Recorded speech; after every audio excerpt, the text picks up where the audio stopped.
I'm Sean Fennessey. I'm Amanda Dobbins. And this is The Big Picture, a conversation show about 2022. Chris Ryan is here. Thanks, my brother. man. I've been trying to pierce this guy's heart. I've been trying to get inside the breastplate, figure out who this man really is. Doctor, heal thyself. That's what Cameron Winter says. You got to work on what's happening over here. So were you there last night? Or that was Yassi. Sorry, Yes. I was just confusing Instagrams. And also I did go see Cameron Winter for the future earlier in 2025 with Yassi at the Barnstable Art Center.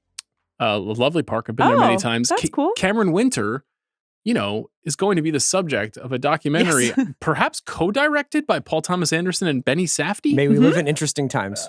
Chris Ryan, congratulations. This is huge, dude. Very exciting. This episode of The Big Picture is presented by Amazon Prime. You know how in every great holiday movie, there's that last-minute scramble to make it all come together? From gifts to hosting essentials, Prime's fast shipping is always there for you during the holidays, especially when it's last minute and just can't wait. So if you need fast, free delivery that saves the day, it's on Prime. Head to amazon.com/prime to shop now.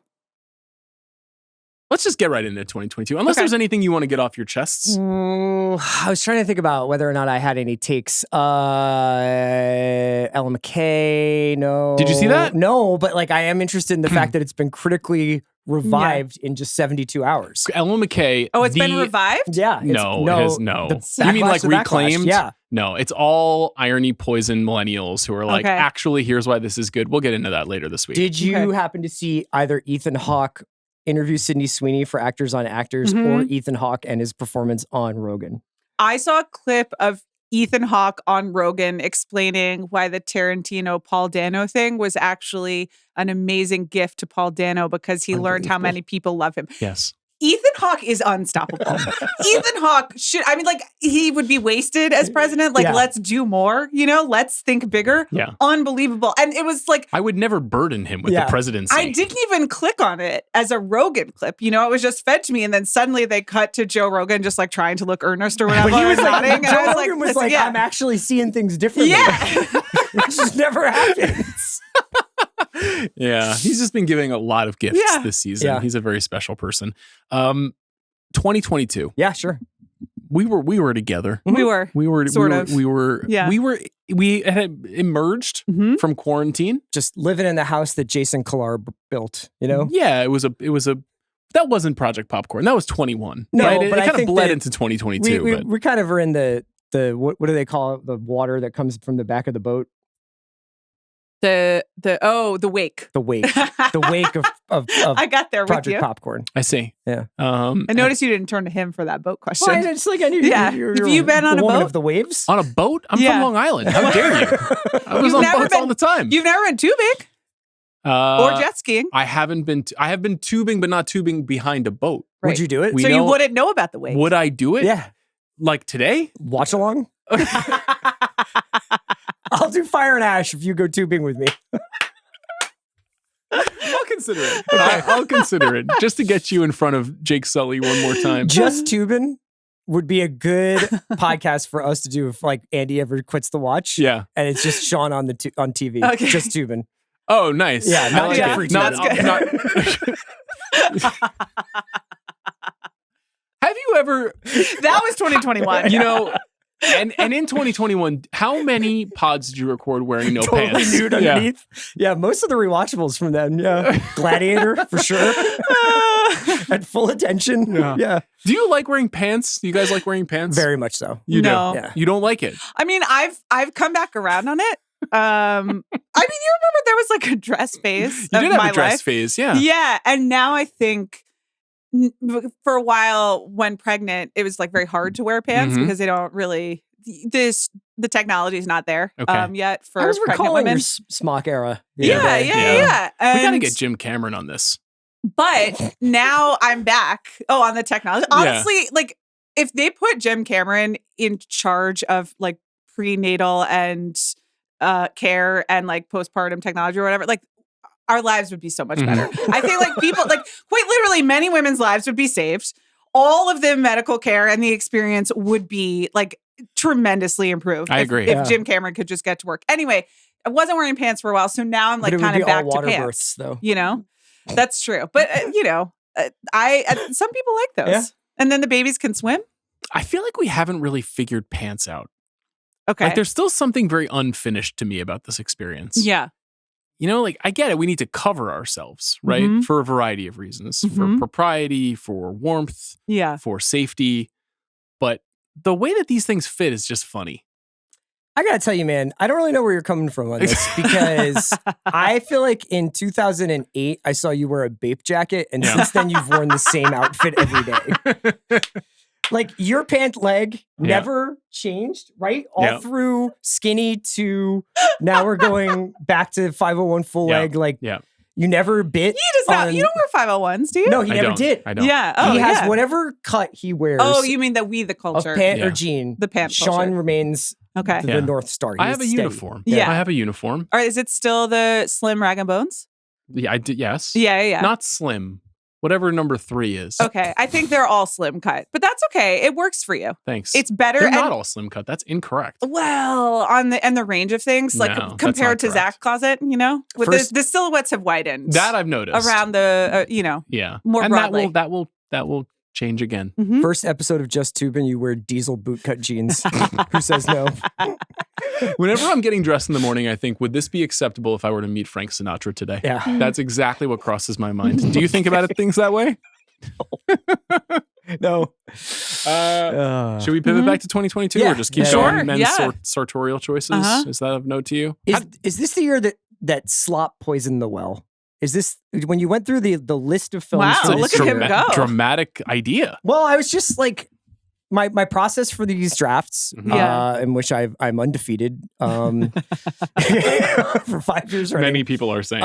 No, my process for these drafts is to go through chronologically the list of American theatrically released films. Yes. The definition of theatrically. Because you will not watch a foreign language film. I mean, like, I don't feel like I'm hearing it in the intended language. So. I'm not here to read. I was overwhelmed. Except for every single film that I watch with subtitles because I'm old. Oh, yeah, every movie. Yeah. I was overwhelmed by the sheer volume of stuff and also the unbelievable amount of films. I was like, what is that? There are 2 DJ Caruso films here. When did those come out? And what platform or service were they available? I see. And just the kind of, not the poisoning of the well, but just the changing shape and feel of the film landscape feels very distinct in 2022. Like, we come out on the other side of COVID and everything's different. That was something that really struck me going through the movie. That's an interesting query. We never really talk about it in that context because I just pulled up the average rating of all the films released that year according to the list that I made on Letterboxd. And if you look from the bottom up, the lowest rated films of the year, any guesses? I'm sure you haven't spent much time thinking about these movies because you won't be drafting them. No, I mean, like, also, I don't even know how wide the sort of aperture is there. I mean, like, how many movies do you have listed there? I think I have over 300 movies here. Oh, wow. So a lot. What's the bottom? Like, yeah, what were you going to say? Morbius is at the bottom. Sure. Yeah. The Firestarter remake. Judd Apatow's The Bubble. Oh, yeah. Yeah, I never saw that. Netflix's Texas Chainsaw Massacre reboot. That's fucking wrong. Robert Zemeckis' Pinocchio. Never saw it. Sure. Not the fascist one. No.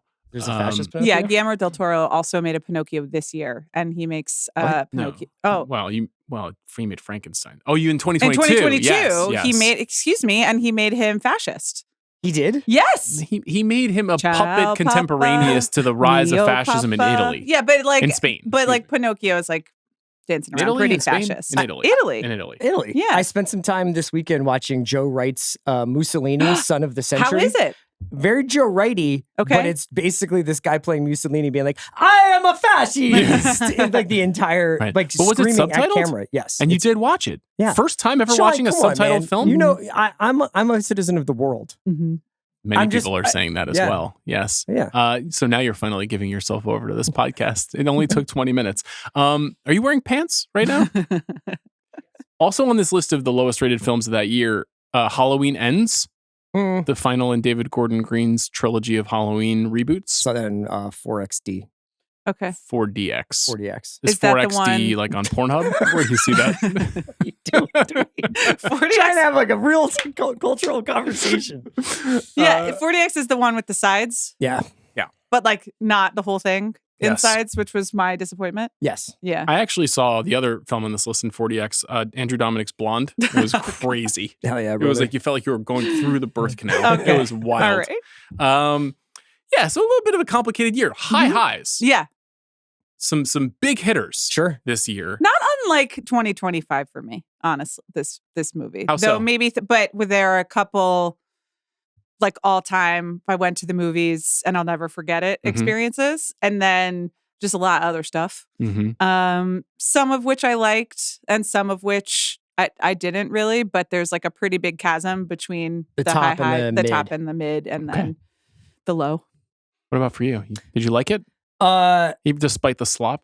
Yeah, no, I mean, I also am a slop connoisseur. You know, I've been known to tuck in to a big heaping bowl of kale and other crap. You know what I mean? I think that one thing that, here's how I would define what I think I mean by the slop stuff is where the bottom falls out on the competency, not even the competency, but the foundation of movies that I ordinarily would be like, this is pretty cool, like a cool little genre movie, 90 minutes. And it's like, why is this 2 hours and 20 minutes? It looks like it's been through 4 reshoots. And it looks like it was shot with like an iPhone 11, you know, like, and that would be a major release. Right. And so I think that you see a little bit of like a loosening of standards maybe on some of that stuff. And I still enjoyed a bunch of stuff from this year, but like Amanda, I do think that there's like 5 to 10 movies that sort of stand above everything else. There's certainly a handful of movies that I absolutely love on the list. Not a ton. Yeah. I do think it's interesting to think about the health of the box office at this time coming out of COVID relative to even where we are now. Like when you look at the top of the box office here, the top 5 movies are Jurassic World Dominion, which made $375 million, Doctor Strange 2, which made $411, Black Panther 2, which made $450, Avatar 2, which made $680, and Top Gun Maverick, which made $720. This is just domestically. That's pretty healthy. Now, those are sequels. They're all sequels. And the movies below them are all sequels. So it's not as though we've kind of dramatically changed where we were, but it does feel like even from this time, things have changed. And maybe it's augured in part by what you're describing. I seem to remember having a pretty good time at the movies this year, though. And they're with one big hulking, we are back right in the middle of it. Isn't this the invention of We Are Back, kind of? Isn't don't Maverick remember. sort of like... When did we start doing that? I'm not sure. Well, we were literally back. We were back. Yeah. We were quite literally. Well, I think the first movie I was back for was... A Quiet Place 2. Quiet Place 2. I remember that. Yeah, it was the previous summer. Yes. And I felt that was the greatest film ever made when I was sitting in the movie theater. Even though I'm sure it's fine. Yeah. Was what's the M. Night Shyamalan on the beach? Old. Old. That was August. Yeah. Is that August 22? No, it was 21. 21. Because that was my first time back. I was not Strangers. A Quiet Place was my first one back. And then I was also there. I was at the La Cañada movie theater seeing Old in an empty theater by myself. But I had also just told Sean that I was pregnant for the first time. So I was texting with Sean from the movie theater, which is really rude. I'm sorry to M. Night Shyamalan about Old in the theater. Why did you text me about that during a movie? Zach wanted to tell you as a friend that we were having a kid. And so he called you, but like he didn't really time the call correctly. So did you guys end up having the kid? Did you see Old? Yeah. We did. But so that was also, this was 2022 was when Knox was born. Your so son was born. Some of these movies, it was interesting. Like I caught up with a lot of things, but there some of the slop I just got to, take a pass on. You got to skip Morbius. I think Morbius came out February 2022. It did. So Knox, I saw it with Van. Yeah. No, I remember. You Me, usually Van, Mal. do the first podcast after I have a kid with Van. Which is just tradition. Like and now we were and now just it's talking done. about when we did Joker too. Yeah. And now we're done. No. So Morbius was his. Like around his due date. His due date was actually the day of the Oscar nominations. So we scheduled that Oscar nominations podcast in the morning, and then I went to the hospital. That's a true story. You're a trooper. And then, but my first back movie in theaters was Top Gun Maverick. Like I got to go finally. I was released from postpartum hell. And that's part of the reason that I feel as affectionately toward that movie as I do. But it was also everyone was like, okay, we feel good about this. Like vaccines are in a decent place. We're all done. Let's fucking go. And it was exciting. They did. They really did. They went very fast. Do you remember anything distinct about yourself in 2022? Who you were, what you were doing? I know you were doing pods and we were all hanging out, but I don't know. I think I was. I have to say, I was looking at a short-lived diary that I was keeping from like 2 years ago. Wow. And was very struck by the similarity of like my day-to-day life. So I think obviously like you get to a certain point in your 40s and like things start to like settle. I traveled a lot in 22, I think obviously relative to the previous 2 years. So, you know, I'm a little seasoned, you know. Are you ready for a change now? In my professional life? If you could go back to school, we've been joking that Amanda's going to business school because she wants to help us better understand this Warner Brothers situation. Yeah. So she'll be getting her... Did you hear about the network that I pitched also? I didn't. Or the studio, sorry. So if I win Warner Brothers... I think I'm giving the studio tour and then you're just live all the time doing like business Chris, giving people updates on what our new company is going to mean Chrissy in the Bloomberg? M&S. Yeah, exactly. Okay. Seems like a good use of your talents. Yeah, definitely. Do I want to change? You know, I was talking, we have High Fidelity is going up today on Rewatchables. And I did say that I think I was probably happiest in my life just working in a record store. And if I had been told like, this is it, we'll give you like $5,000 more every year, I'd been like, all right, let's just do that. That's interesting. Yeah. Did you explore that emotionally? Or did Bill just go like, thanks for sharing that, Chris, and move on? Without the thanks for sharing that part. I think, you know, I'm glad that I moved on with my life and there aren't that many record stores, so it would have been a lot of competition. But just so I'm for clear places. about this, you are unhappy now at this stage of your life. I'm not unhappy. Okay. I'm very happy. I was. Great. Are you? 2022 is hard. Yeah, I had a very young, very unhappy child. Yeah. Extremely unhappy 0 to 1 year old. And so that was a very challenging period. I remember very vividly, and I can say this out loud now because I've just entirely replaced our roof. Our roof was fucked up because there was so much rain in California in January, February, and March of this year. I'll never forget it. It was like world historical rain, or at least it felt like it was. And then I think 23, we also had a lot of rain. Anyhow, personally, I remember that very vividly because it was so challenging. And it's so different from how I feel now. Movie-wise, pretty good, not great. Very interesting draft situation here for us. Because a couple of hyper hot commodities. I did have one question for you. Yeah. Well, I know. But like, I did want to know whether when you look at a year like this, where you say pretty good, not great, are you like, I'm glad I saw everything though. I'm still glad I watched it all. I'm still glad I was a pretty big completist.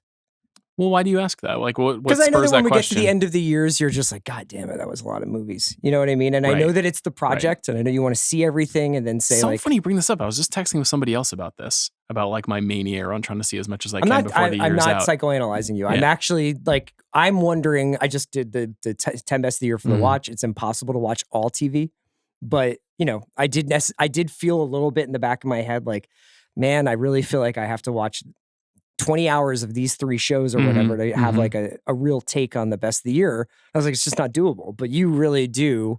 You go for it. You go for the entire picture. Yeah. So you can see here on the list that I've made, it's 309 movies, and it says you've watched 309 of 309. So I saw all of these movies that are on this list from the release this year. Now, at the risk of being corny, I really do feel lucky to get to do this with you guys, to get to be on a show like this. When I was 12, if you had told me that this is how I would spend a huge part of my professional time, I would have lost my mind. I would have been so happy. So I see it as like a responsibility to try to see as much as I can. The problem is, and I'm feeling it this time of year, obviously December 15th, where I'm like, there's still 60 movies I think I should see before the year's out. Yeah. It's usually diminishing returns. And the ones that you put off are usually the ones you put off because you're like, I know I'm not going to like this anyway. Yeah. Sometimes you get surprised, but most of the time you don't. So there is a feeling of wasted effort. But I don't feel like my life is passing me by because the only things that I'm really interested in doing are being here, doing these shows, being a part of this company, and being with my family and friends. So I've kind of found a way to make it all work together. So I don't regret it, to answer your question. Is this what you dreamed of when you were 12?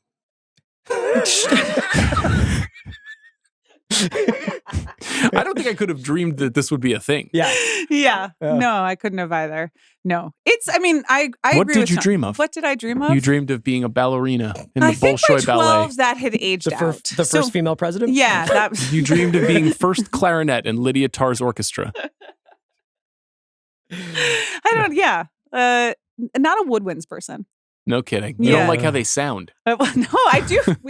The LA Phil did a kids show focused on woodwinds recently, Mhm. and we went, and it was a lovely time. And they Okay. played Rhapsody in Blue, and that, you know what? Gershwin. There Man, you go. yeah. But no, I would be more in the string section, I think. Okay. Recently learned that Rob Mahoney played the viola. Checks out. Which I thought was cool. Just wanted to share very that with cool. everyone. Some crossover stuff. What did you play as a child? Recorder when I was young. Recorder. A little bit of violin. And then Like every parent dreads the day when the child comes home with the recorder, Yeah. but I really tiny you with a recorder. yeah, I can't think we had to imagine. play some Hanukkah song. I can't Yeah. remember. And then violin briefly.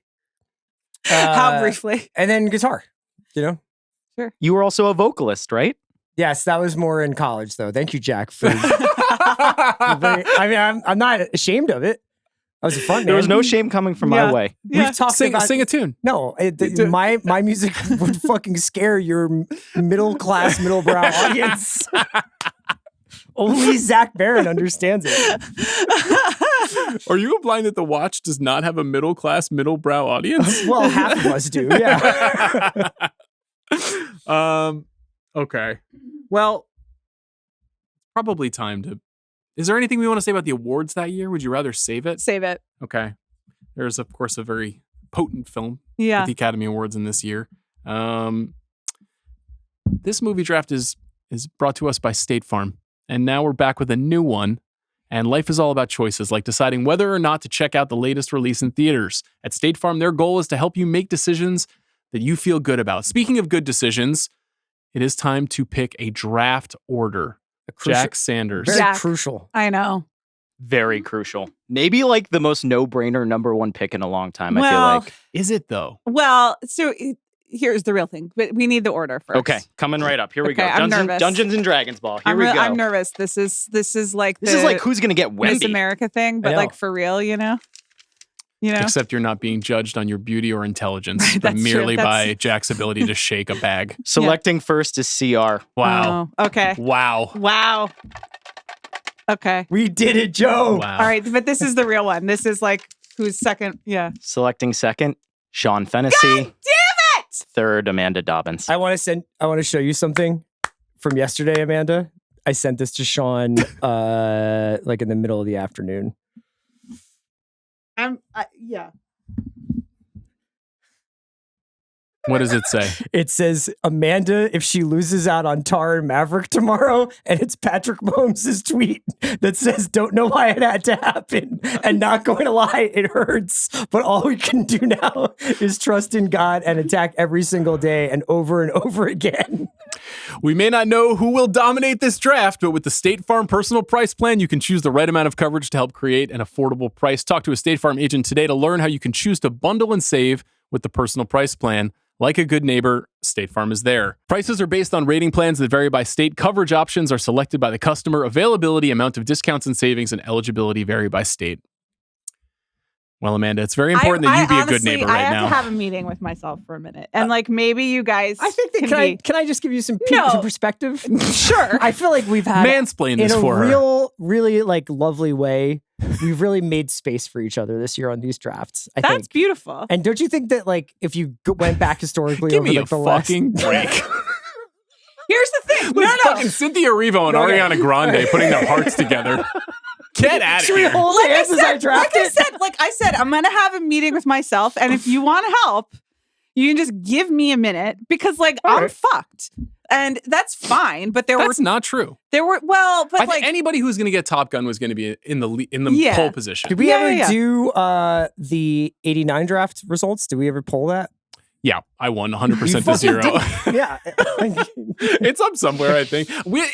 There's no centrality where we vote anymore. So there's no way to like. It's the streets. It's Yeah. What do the it's people tell straw you? polls. I do think it's very fun at the live shows when we do the QR code. You know what would be Those fun are- for that's a fun way charity to is do if it. we do a draft and then we phone banked afterwards to like take like polls like with Oh, people. like what people thought? Yeah, are you Yeah. home? But what if they're like super disappointed when I pick up the phone and not you? And they're like, I needed to jerk off with Chris on the other line. Can you please patch me into Chris immediately?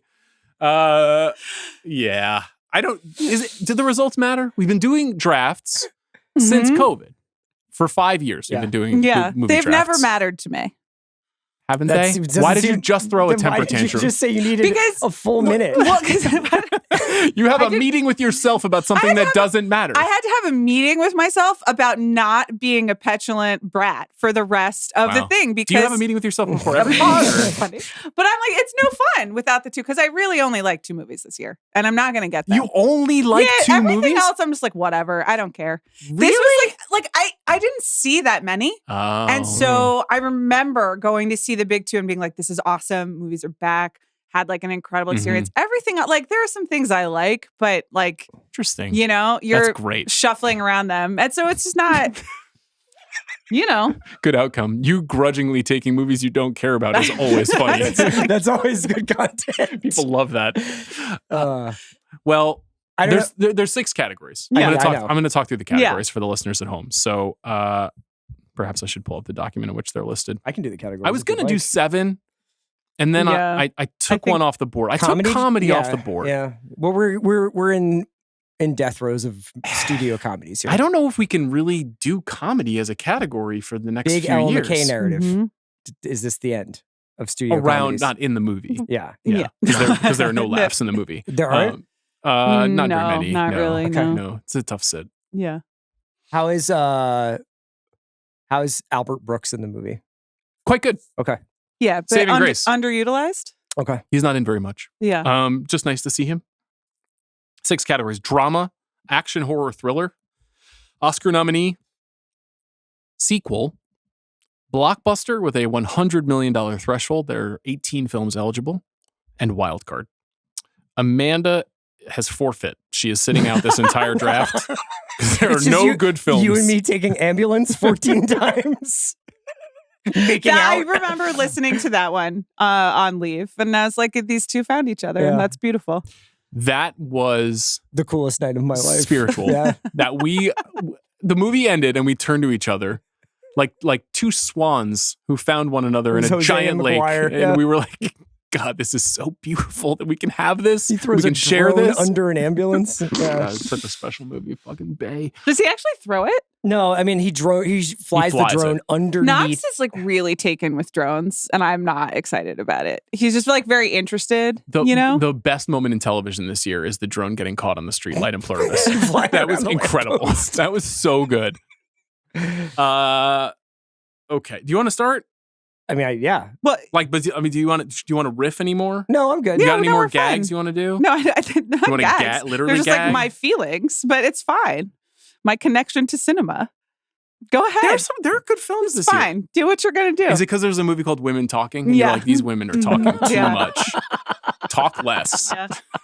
That's what it is. CR, go ahead. I'll take Top Gun and Oscar. Yeah. In Oscar. Interesting. Okay. Not Huh. my favorite batch of Oscar movies. So while it's obviously eligible for several categories, including blockbuster, I'm going to take this in Oscar. I think we all dreamed that maybe TC would get his big statue here. But obviously, like Hollywood has a way of correcting things. But I'm happy that he eventually got what was this, like the Lifetime Achievement Award that he received? Yeah, it's Governor's Award. Governor's Award. Honorary. But is that part of the Academy? It is, yeah. I mean, he got an Oscar, He has but an we Oscar. don't He recognize has an it Oscar on in this his home now. podcast. Great. No, that's not true. I don't. Give do you- him an competitive one. Like, I mean, be real. They Okay. did get, it's a real Academy Y- Award. you know what I mean. Okay. This movie still rules. I rewatched it recently, actually, on a streaming service, and it plays obviously not as bombastically and as involvingly, but like just as well as it did in the theater. It's actually like the last 30 minutes up until the last 10 minutes are perfect cinema, where from when they leave the battleship to go into the coffin run. Some of the stuff with the parachuting and rescuing the parachutes and stuff at the very end is a little silly, but the very end is fantastic. I always knew that I would like this movie. I never knew I would love it, and in some ways, I think I agree with you that this is like kind of like this weird it's like better than the first one, and it makes you I like think love so. this character in a way you didn't really in the first one. So yeah, Top Gun Maverick was just it was truly the clarion call, the battle cry of we're so back. Remember when we came to your house during the fires because we didn't Yes. have power? Yes. And my son was very freaked out, and you sat in the other room with my son watching Top Gun Maverick while we figured out what to do. Yeah. Yeah. Thanks for that moment. First he You got gave it to you, for and then taking he this. took Yeah, it from you. yeah. It was very sweet though. Yeah. So thank you for doing that. I was just thinking about that the other Yeah. day. Do it. It's fine. I'm deleting it Well, right now. December is the season of giving. Mm-hmm. Oh my God. You Are don't gonna have to do do And it. to Don't- Amanda, I don't want will it. I bequeath don't what, want it. what she Oh my because God. there is a movie that I love more. This is you than her used to movie. get so mad at me when I would do stuff like this. Well, things But have changed. it's almost like I don't trust it. Like, why are you doing this? I'm just being myself because I love Babylon more than I love Tar. There And you I go. care more about Babylon than I do about Tar. And I Okay. know Tar means a lot to you. Thank you. And I know that frankly, I need you to perform a good podcast I here. said I had a meeting with myself so that I would. I'll be taking Babylon in, I guess, drama? yeah. I think drama. Okay. Because to me, this is an interesting Oscar year and a kind of middling drama year. And Babylon, of course, Damien Chazelle's near masterpiece about the development of Hollywood, the rise of a certain kind of storytelling, something that I'm completely obsessed with, a movie that I helped construct with many millions of people, a beautiful hive. Mhm. We've been living inside that hive for Did some a watch time. along on it. We did a watch along, kind of an instant cult classic, bombed at the box office, but bounced back pretty vigorously for those who understand and love it. Haven't revisited it since our watch along. I tend to not go back to films aside from Zack Snyder's Justice League, which I've seen 10 times. But I've seen Dark Knight Rises like 6 times since our. is that true? It's on a lot, so I will stick around for Okay. any Bane nuggets I What- can Okay. get On what? on HBO. Yeah. Okay. So you like are flipping channels? Like when I'm watching basketball, when I'm watching sports, I'll flip to like on the commercial. I go to the movie channel. Interesting. Okay. I Do still have cable. you feel like you understand the ending of Babylon anymore now that you have seen Avatar: The Way of Water? It feels cheap that he would put that movie in the like Okay. montage of the greatest film moments ever and whatever. It's a horrendous take. That's the most freezing cold take I've ever heard. Okay.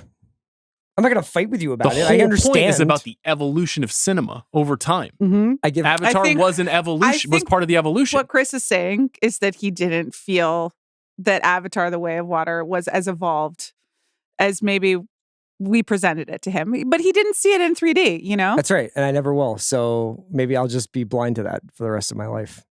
I find your attitude quite poor. So yeah, I've got Babylon. Okay. That was very nice. Are you excited for the prison movie?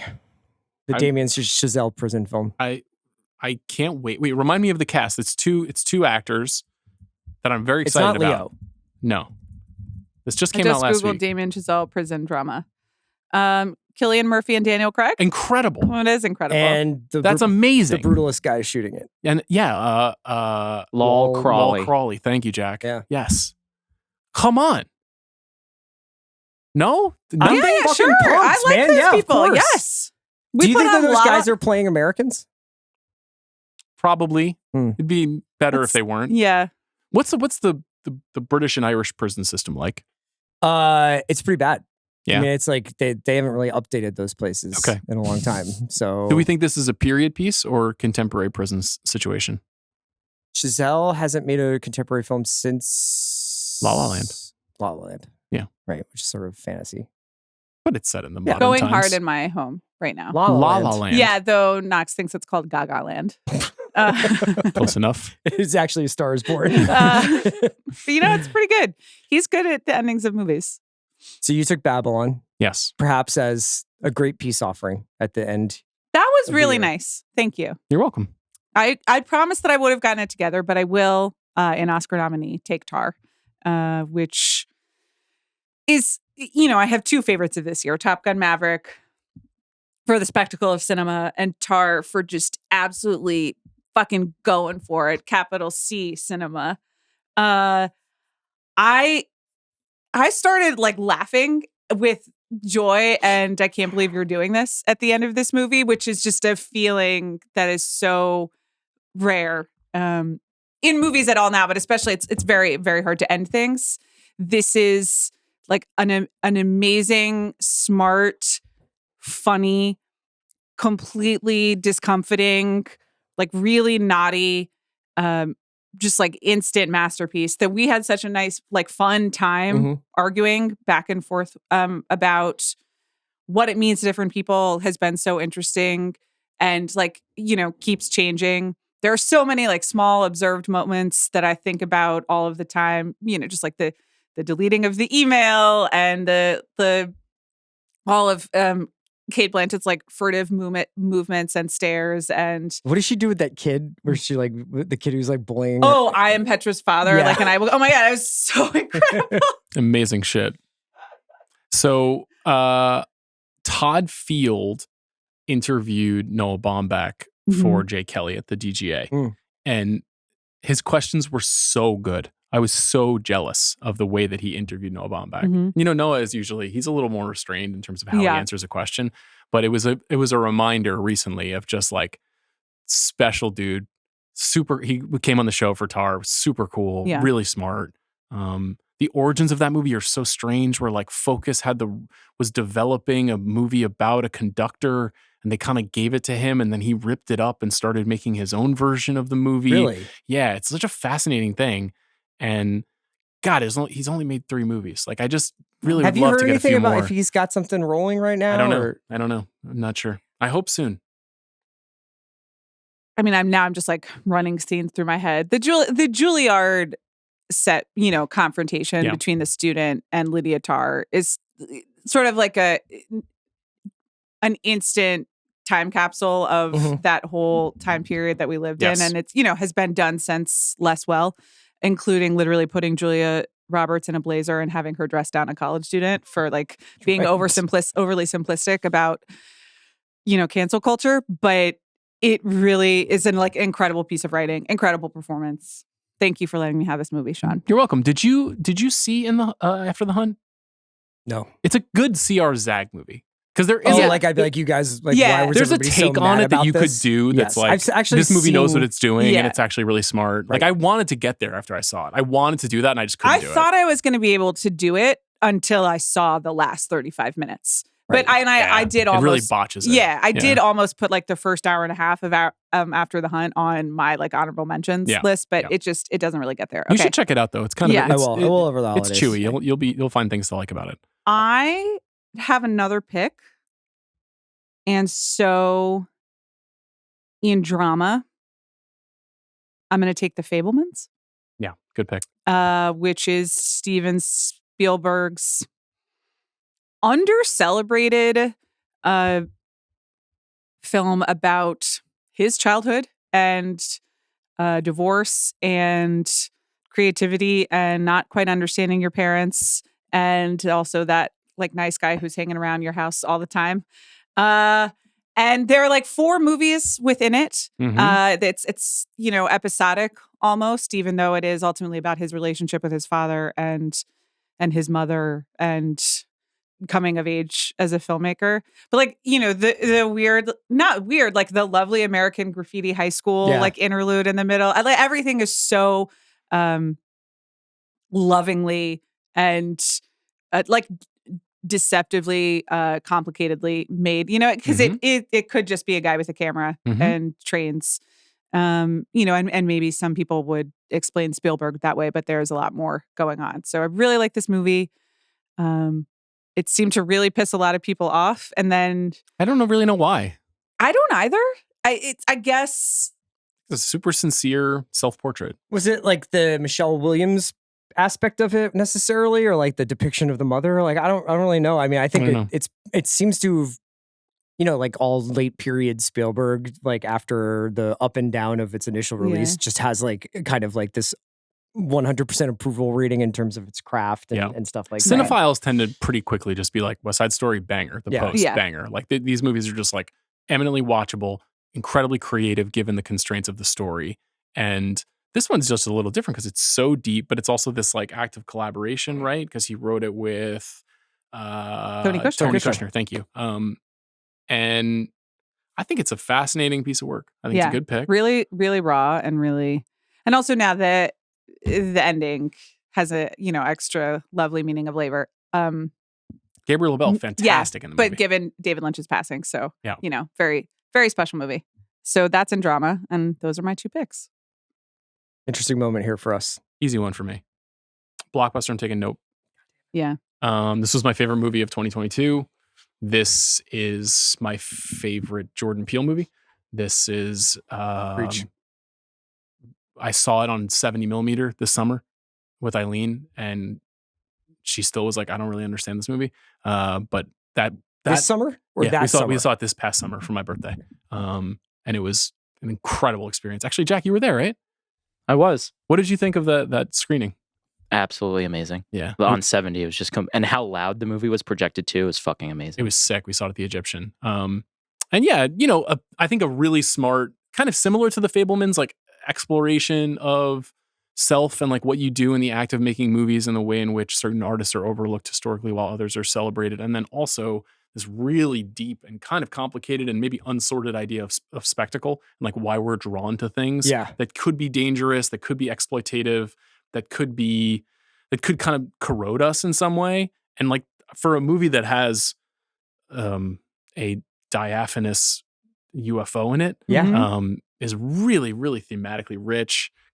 Amazing performances from Kaluuya and Keke Palmer. Great mishmash of genres, great moments that stay with you, like the Steven Yeun, like, and like the obviously the sort of childhood TV. Yeah, the sitcom sequence with the ape. Yeah.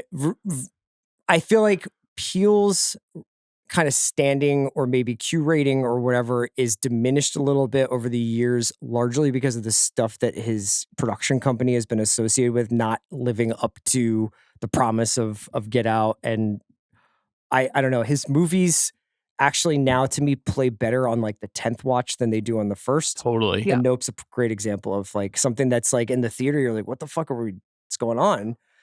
Not because it's confusing, but just because you're like, wow, what a big swing. Yeah. What an interesting idea to throw in the middle of this movie or at the end of this movie. I totally agree. I do think that we talked about this on 25 for 25. That Get Out is such a complete statement. Like it's a movie that is very legible. Yeah. It's very fun to watch, very funny. Right. It's pop, but also has a lot of ideas. Has depth, yeah. But Us and Nope are like a little messier, have a lot of strands around them. Like it feels less neat. And I like that. I like when a great filmmaker is trying to stretch some things out and go a little bit deeper. So I hope that this is just another link in a chain of progression for him. But I love this movie. I probably will watch this movie every couple of years till I die. So easy pick for me. Okay. Amanda, no, Chris, you've got 2. Okay, so I will, in drama, I'm going to take Banshees of Inisherin. That is because I really like this movie a lot. Elite. It is also a little bit of a chess move on the Oscar category for you guys because it takes another one off the board. Martin McDonagh's incredible drama comedy about friendship in a rural Irish village. Is it an island? I think it's an island, yeah. Island, starring Colin Farrell, Brendan Gleeson, Barry Keoghan, and Kerry Condon. And my wife. When you watch the first time through, like I think you go into it and you're like, this is going to be like a kind of very snappy, dark, typically McDonough movie about like these 2 guys and their weird forever war. But the underlying plot about Keegan's longing for the Kerry Condon character is the thing that really stayed with me. And I think remains Keegan's best performance. And Kerry Condon obviously got to do this. She's in F1 this year, is one of my favorite sort of unsung performers. And I really love this movie. I think it's probably his most satisfying film for me since In Bruges. So I will take that in drama. Great movie. That was a fun that was a fun pod we did when you came back. Yeah. Yes, We talked about I mean, I movie very much felt friendships. like the Kerry Condon in that particular podcast, but that's okay. And we were both Barry Keoghan. Right. Yeah. Both chopping each other's fingers off. There goes that dream. Yeah. Okay, so I do that in drama. You taking a blockbuster? No. Have you taken a blockbuster? I have. You took Nope in I did. blockbuster. I don't like these blockbusters that much. Yeah. And I feel like I got to take the Batman here. Okay. Yeah, good pick. Good movie. Good movie. And, I just stand with Paul Dano. Well, this was a gift to him Yeah. that he received. Yeah. Right? What do you mean? That's what Ethan Yeah, Hawke said. sure. This was a gift to Oh, him. right. This whole experience was a gift. Yeah. I picked but up your... I didn't know if you meant like getting the Riddler was a gift to him. Well, no, but this is as I've said before, one of my favorite memes of the century is no. Like him losing his mind behind the Arkham jail cell. This is good. This is if the prisoners guy grew up and moved to Gotham, Very much. And he's a fantastic villain in it. Pattinson, a really solid Batman, really good visualization of a world. Reeves kind of came to this and had a fully fleshed out like landscape of characters that you obviously wanted to put out there. Did you see the rumor that Brad Pitt is going to be the villain in the Batman 2? He's not going to be in it, but yes, he was going to be either Dr. Arkham. Dr. Arkham, the proprietor of Arkham Asylum. Okay. Which is I'm guessing it's not best practices there. I have gone deeper into Rumorville with that one. And Okay. you've learned that it is not true. I've learned that is not happening. That apparently he cannot make that work with the what was the movie that he's going to make driving all over? Oh, Edward Berger movie that he's Okay. making. But it does seem like ScarJo might be the villain of this movie. Okay. Well, who would she be? She would be Harvey Dent's wife. Mm. Wow. Are you breaking that here No, on this I'm pod? just reading- Can I ask reading you the internet. something? So when you're doing the work Uh-huh. on the message boards, are you ever posting? No. Never. Never. You're a 100% lurker. Yes. Have you thought about posting in 2026? Do you think I should post? I think, but you should never be like, you shouldn't be CR. You want me to do know? burners of Yeah, I and do. get involved But in don't- movie don't DC you- spoilers? Well, I feel like you could bring a lot of joy to Okay. people. Don't you think? Don't run with this as if it's like I didn't report this at all. I just read it on Reddit that she is playing that there is a specific Batman run that this is being drawn from. Hmm. Okay. Yeah. What's Harvey Dent's wife's name? Does she have a name? She is a woman after all. You could She give her is, some but I can't some remember life, what some value. the nickname that she has of a supervillain. So what is isn't Scarlett Johansson doing something else? She's after doing this? The Exorcist. Right. No, the but she also joined another franchise. No, it was The Exorcist.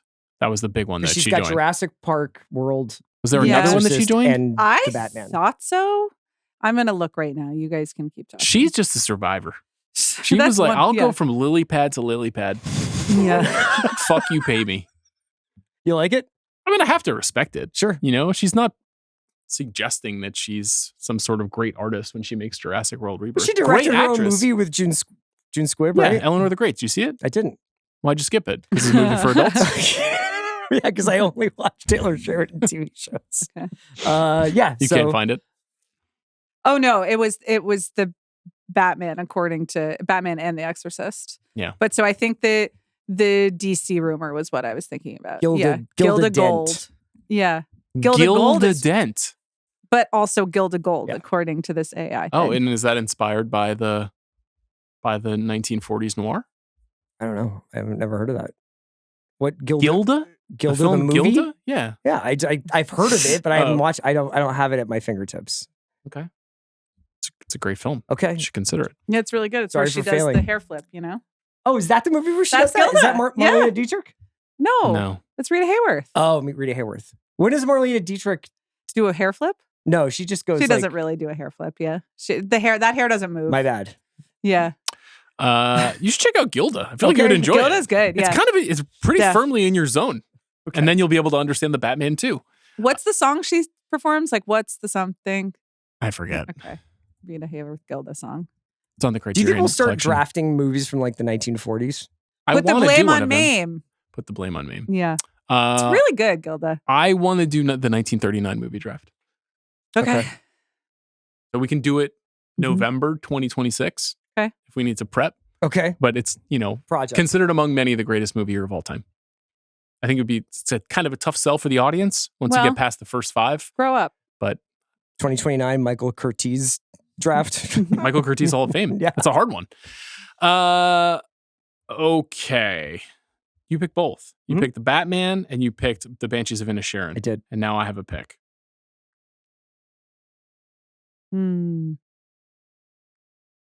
I think in sequel, I will take. No, an Oscar nominee, I will take Avatar: The Way of Water. Okay. Which is, of course, a film that I love. Yeah. And brings you to tears. It moved me. Yeah. No tears were shed on the podcast. People can watch it at home. That there's not a single tear. It's as close as you've ever got to crying that I've ever seen you. You can. Is that true? I think so. That can't be true. If the Mets win the World Series, I'm assuming you're going to burst into tears. I've seen you tear up a couple other times on this podcast. Really?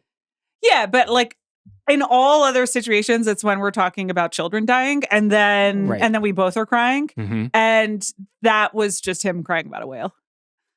I guess, or I did not cry. Yeah. And I will not be slandered on this podcast.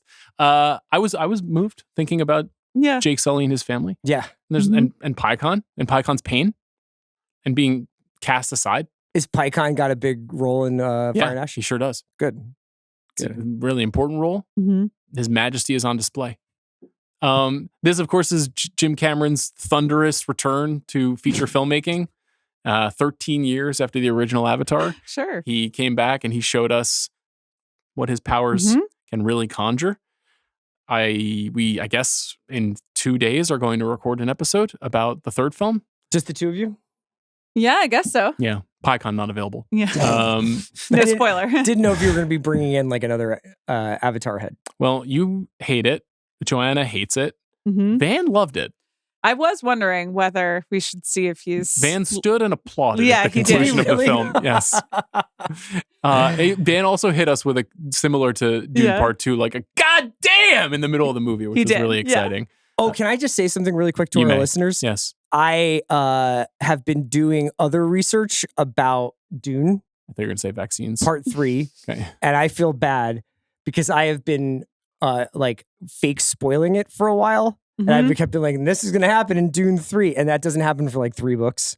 So never mind what I was saying about Dune Part 3. But I did find out. So that was happens. A message for the listeners. Yeah, I think to whom you've spoiled the film Dune 3. But don't worry about it. If I did spoil because it he hasn't spoiled it. Don't sweat it. It doesn't. That doesn't happen until way later. Anytime you started talking about Dune 3, either one of you, I just immediately checked out mentally. So you don't like Dune 3? You're like, no, I'm out on Dune 3. No, you just don't want to know. I don't want to know what happens. Oh, okay, good. So you have you don't have any memories of what I've said about Dune 3. I know that there's some worm situations in play, but that's all I really know. Everything else I don't know. I kind of want to read the books, to be honest, but I'll never do that. No, you won't do it. Would you listen to them? Are you an audiobook person for fiction? I've never done it for fiction. I can't do it for fiction. Will you do it I've done it for nonfiction many times. Chalamet reads them, but as the Liverpool rapper that he supposedly is? SD Kid? The answer is yes. Yeah. The answer is yes.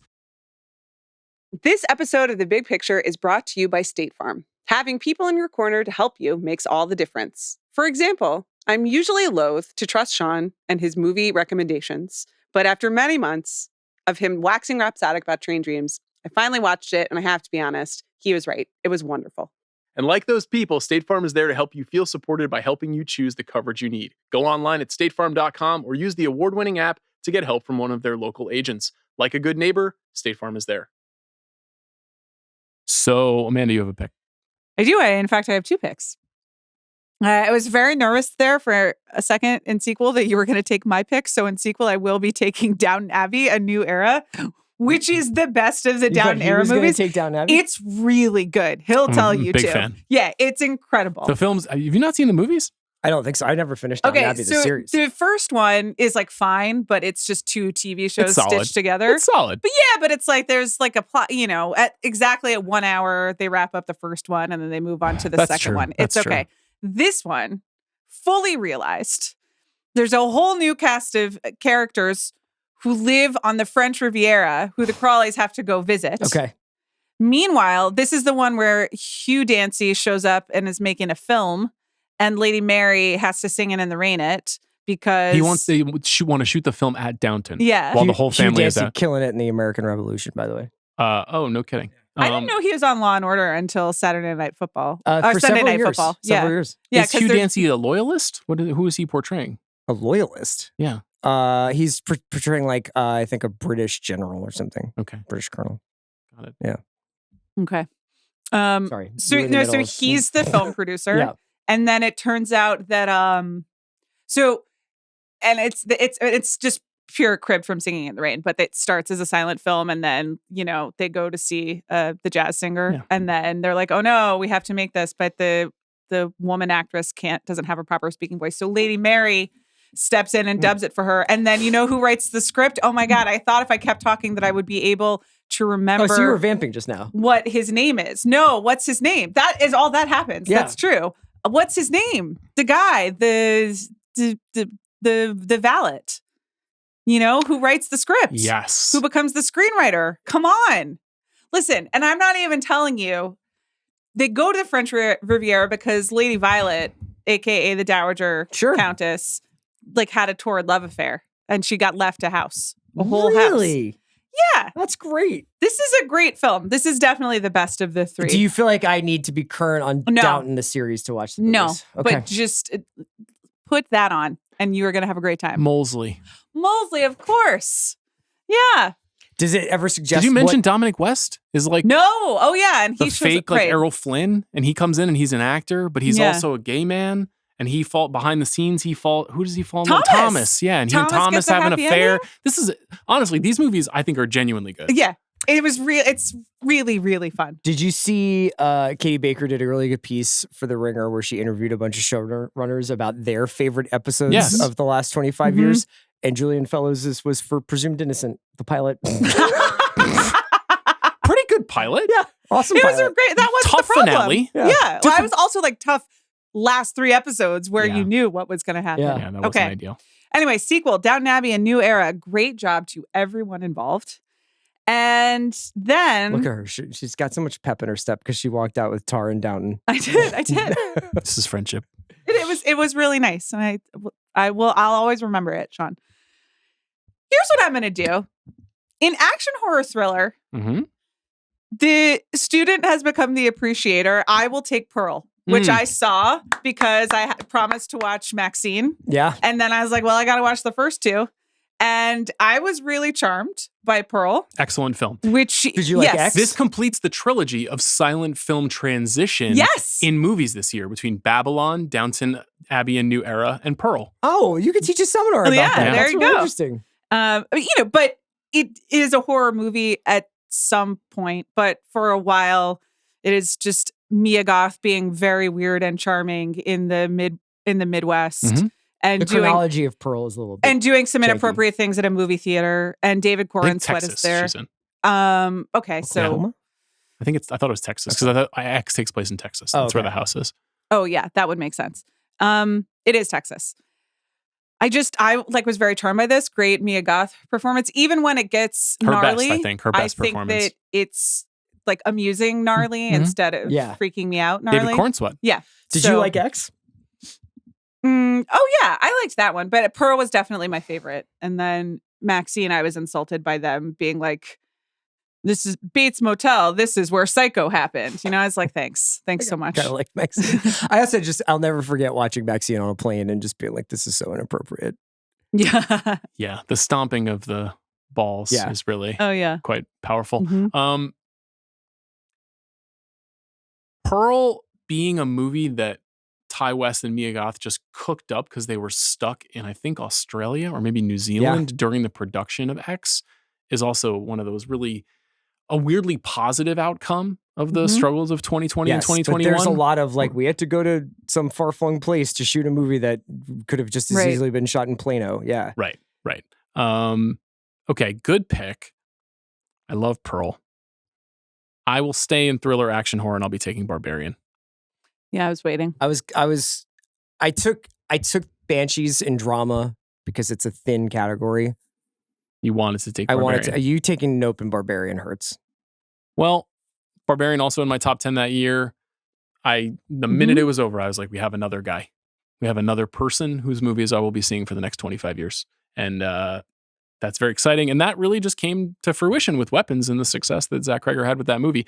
Barbarian, we recorded an episode about the film, very normal episode in which Chris and I, in extraordinary detail, talked minute by minute through the film off of memory to Amanda. Yeah. That was before I was getting close to the 44 cliff, and I could still do things like that. I think I wasn't. This would have been me at 47, 6. See, he's proof that we're going to be okay. But He's I so just much didn't stronger than I am. procreate. Well, so part of my program for you, we are going to start doing some weightlifting, some strength training. Okay. Who's we? Well, Like together? No. Unless I did think it would be funny if you guys came to Pilates with me sometime. I'd like to watch you fall into the machine. I think doing Pilates would be helpful for Yeah. me. Yeah. I don't think I want to do anything with you in that respect. That's fine. I don't want to be in But shorts. there's always one man in the Mhm. Pilates class, and I love the one man in the Pilates class, and I like salute him. Specifically, or like, is he like a generally speaking? No, there there's is just like always a guy. like there's like Okay. one guy It's in not a like Pilates Steve class. is always there No. in any class you're in. No, except that may for be the a man who's time, haunting you. except for the time that there was a Shrek soundtrack themed Pilates class after me, and there was more than one man going, which says a lot. But the one man in the Pilates class, I have respect for this man. He's always trying his best, and he just like always comes up against the moment where he can go no further. Yeah. Mhm. But he keeps trying, and Wait, he can I go no admire further, it. but all the women in the class can. Yeah, that's right. Because it's some tough shit. Yeah. Which is why I want you to come, because I think it would be fun, but also it would be good for you. Okay. Anyway, I'm so open to yeah, anything in Pilates 26. strength training, that'll help you with your wellness, Cliff. I was talking about Barbarian. I think Barbarian's great, Yeah. and I need it on 4K. Yeah, what's up with that? Zach said he's working on it. Okay. We'll see. It's been 3 years. Bob Iger, if you're listening, Okay. Your movie studio produced Barbarian. I'd like to say thank you. Thank you for contributing the funds and the distribution power for that film. I'm glad I was able to see it on a movie theater screen. Put it on 4K now. Bob, in return for putting it on 4K, I, on behalf of Sean, consent for his likeness to be available in Sora AI training videos. I will have tea with Minnie Mouse on Sora. Oh, if you think that's what I'm doing with you on Sora, What would you do? I would have you wearing a Chase Utley uniform, crying at his Hall of Fame induction. Well, now someone's just going to go and make You're that. the most beautiful big boy in my life. Now I have to make Chase Utley AI to combat that. Yeah. Like you're going to make me make slop so Yeah. that all the people in my Slop mentions wars. making slop. Yeah.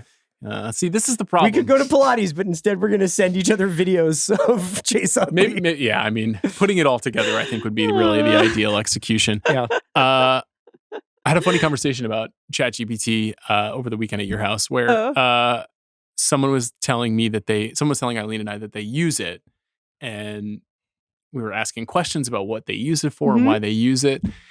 And then this guy who was explaining it to us was like, yeah, and it's like, you got to pay the monthly fee. And Eileen almost lost her mind. She was like, you have to pay for this? Like, how much do you have to pay? And I was like, I don't know, was it $7.99 or something? Mm-hmm. And she was like, I will get a pitchfork and take it to the the Right. door of OpenAI. Was the guy using it for more than just like a slightly elevated Google? Was he using it as like companionship, or what was It was as a companion to raise his son. No. Okay. Chris, you have a pick.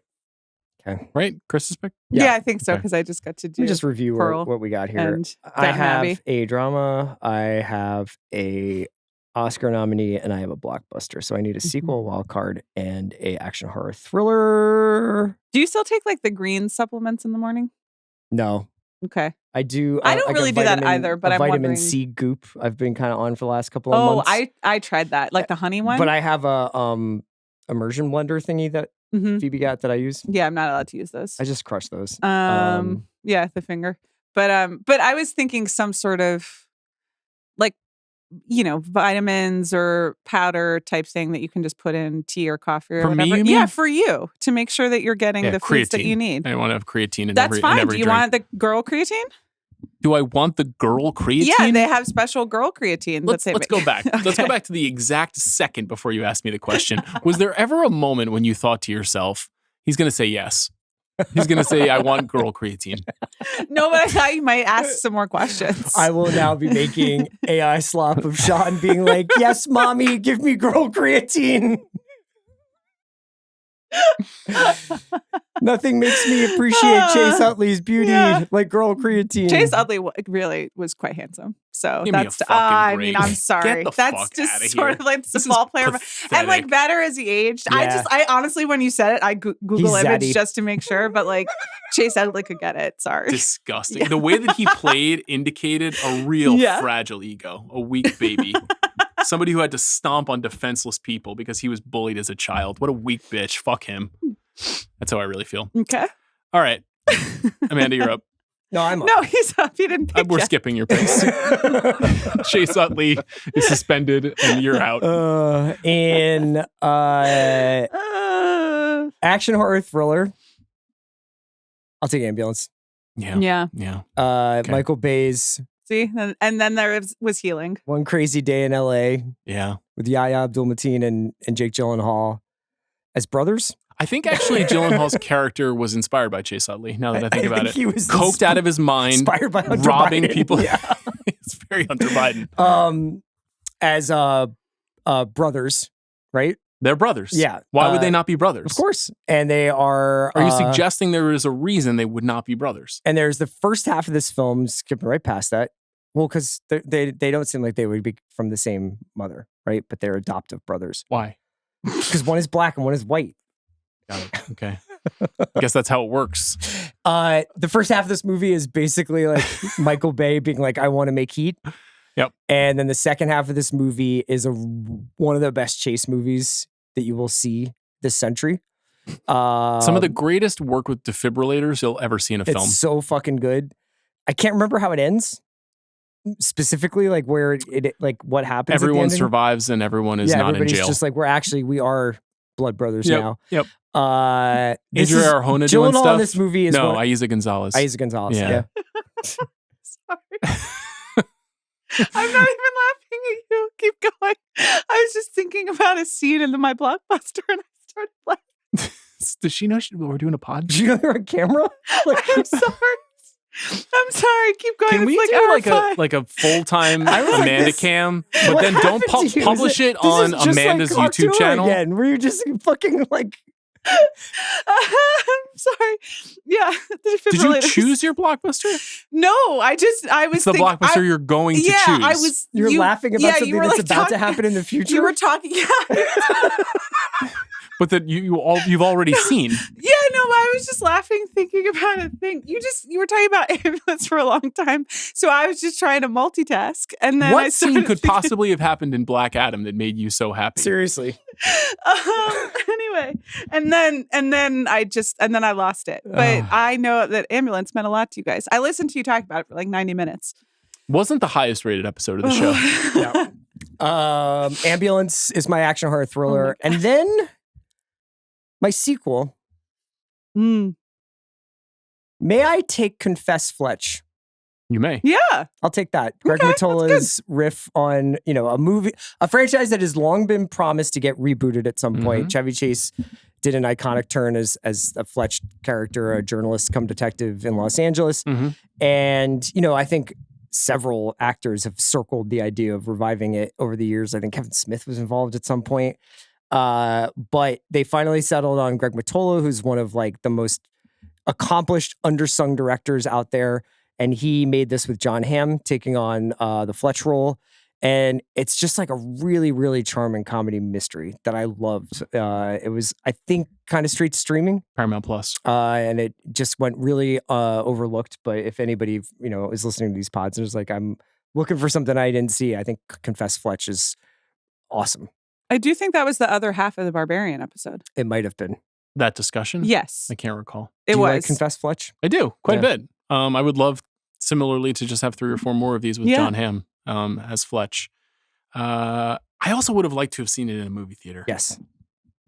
Definitely watched it at home and didn't quite feel the same. So I have a pick. I've got sequel and wildcard left. Okay. Interesting situation here. In sequel, Mm. I will take Prey. Okay. And I'm quite stunned that Chris did not take Prey. I like Prey a lot.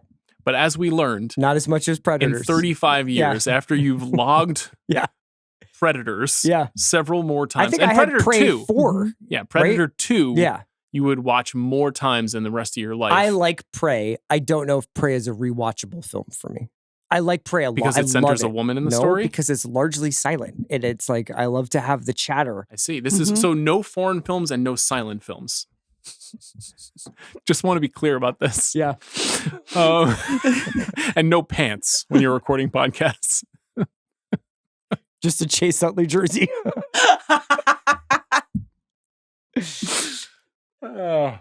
Prey. Dan Trachtenberg's first crack at the Predator franchise. He's made 2 subsequent films, including the most recent Predator Badlands. Which why were we just talking about Predator Badlands? Oh, Charlie XCX watched it. Sure, yeah. Didn't leave any note on it. No heart. Didn't put any stars on it. Okay. You think she got it? You think she was into it? I think, honestly, she probably had the similar reaction to us. I'm glad I saw that. Did you see Predator Badlands? No, but I, again, listened to your podcast. You would enjoy it. Positive? Yeah. You would enjoy And it. you were like, I'm really glad I get to go to the theater. I really only listened and watch movies like this. I really only experienced the Predator films through you podcasting about them and or acting them out for me. Does it sound like something you're interested in? I think that everyone should have access to your live reenactments of Predator. I think that the next one they do, you should be hired as the TikTok correspondent. Yeah. And you just, and then like this, and then this, and then a guy comes this way. They're really good. Well, there are no guys in the most recent Predator Oh, Good Badlands. point. Yeah. Okay. That's right. Well, There's no dudes. but the Yautja is a male. Yeah, but there's no just like, there's no Boyd Holbrook. You know, there's no guy who's just like, I'm walking across the screen, Straight Talk Express. Just I'm gonna underline this again. Predators, Yes. which features several men Chris Uh-huh. loves. Right. Mm-hmm. Badlands and Prey, Mhm. which features primarily female characters. What's your Not Predator interesting. ranking? I believe I did it on the pod. Yeah, Mhm. but like, what, like, did you just stand by it? It's Prey No. and then nothing else. It's the only one I've seen and the only one I like. Okay. No, Predator 1. Strong case for Prey 2. Strong case. Okay. From a pure filmmaking perspective. Has nothing to do with my gender politics. Yeah. It has Your allyship. I'm not sure. I'd have to think about it. Predator 2 is probably number 2. Yes. Prey is probably 3. Okay. So Predators 4 Predators for you. 4. Predator We Badlands just did 5. this podcast. I can't believe we're doing it again. Yeah, I think that's right. I think Prey is really good. Is it a sequel? Prey is chronologically a prequel. Okay. But I will accept it as part of a franchise just because you were so benevolent to let me have Confess Fletch, which is just a reboot. Good point. I hadn't thought of that. Yeah. All right, you're up, Amanda. I am. You have 2 picks. Your final 2 picks? My last 2 picks. Okay. I have Blockbuster and Wildcard yet left. In Blockbuster, it's as Chris identified. It's not a great list, and I saw more of this slop than you would think for someone who was out for 6 months this year. But I don't want to pick most of it. Even some of the quote unquote original stuff, such as The Lost City and Bullet Train, which are sliding in under the wire. So I will instead take the film that made me crack up just now, remembering a scene in it that I was going to try to explain to Chris, which is, of course, Minions: The Rise of Gru. Which I saw by myself. You know, kind of just feels like, do you almost feel like you should take back Tar because if that's what she's That going was to do with this it? exact thought I had in my head. It's like you would blaspheme Tar's Yeah. reputation. Well, so listen, I was originally, if I had first pick, I was going to do Top Gun Maverick and Blockbuster, but someone made that impossible. Right. So now I need to tell you. So do you know about the Minions? Okay, so I know they're yellow. So yeah, so there's And this they guy. loom over the valley. There's this guy Gru, and he wants to be a villain, and so he has all of these minions who are like, you know, Oh, they are yeah. his minions, and they like help him, but they are they're instead of like the Three Stooges, they're like the 85,000 Stooges. They multiply and they're just like stupid and funny. Yes. And It's there's like a lot sitting of with David right. Bordwell explaining the theory of film. So they keep, they get stuck in vending machines and stuff. And that's funny. I've actually seen that scene. That was pretty funny. It's good. And you can, and they just always like sprout new hair. There's always a new one. There's a lot of room for innovation. Anyway, but what made me laugh was I saw this movie by myself at my childhood theater, Phipps Plaza in Atlanta, Georgia, because I was home visiting my parents, and I was able to secure some babysitting at 11 a.m. And I went. What was Zach doing? He was golfing with you jackass. So now you have to hear about.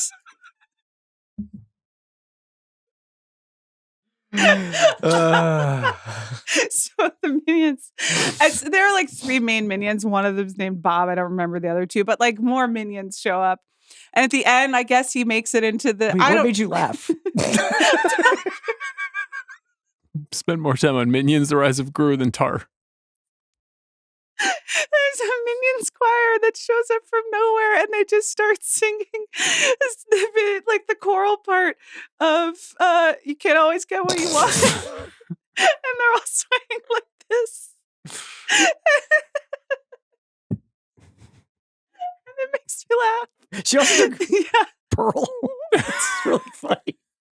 I told you it's a weird year. Yeah. There are 2 movies I wanted. There's going to be a new Minions movie the next year that I'm going to take Knox to. Okay, Minions: Rise of Gru is my blockbuster. It made a lot of money. Remember when all the children were wearing their suits? Gentle minions. Yeah.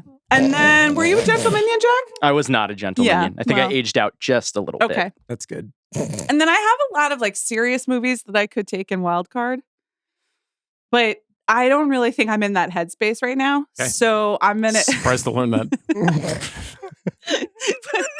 What would be the hardest? Did you want to? Armageddon time. It's on my list, but I'm not. Yeah. After Sun. Yeah.